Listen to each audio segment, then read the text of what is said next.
Après le cinglant revers subi par Abdoulaye Maïga le 28 novembre dernier lors de sa rencontre avec Électricité du Mali EDM, des voix s'élèvent au Mali pour qualifier de non-respect envers le peuple malien l'impératif pourtant incontournable d'une reprise des négociations avec la Côte d'Ivoire, seul pays au monde à l'heure actuelle à pouvoir sortir le Mali de l'obscurité.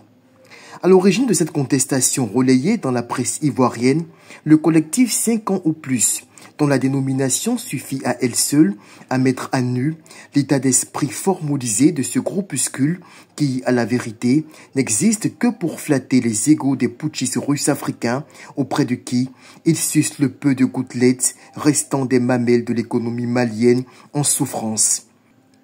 Comme s'ils avaient la moindre compétence en matière de production énergétique, les membres de ce collectif se permettent non seulement de tancer les travailleurs outillés d'EDM, mais osent réclamer un élargissement des consultations techniques au peuple.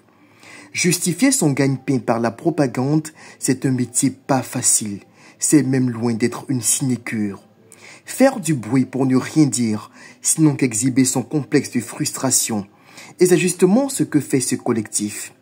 Pour remplir leurs penses, ces adeptes du clientélisme d'État préfèrent pousser leurs mandataires à l'extrême ridicule. C'est vrai, Assimi Goïta et ses complices russes africains sont honteux. Honteux de se voir confrontés au mur du réalisme. Honteux de se voir contraints de demander ne serait-ce qu'un peu de lumière et d'énergie auprès des inoxydables voisins qu'on qualifie avec grossièreté de Woubi.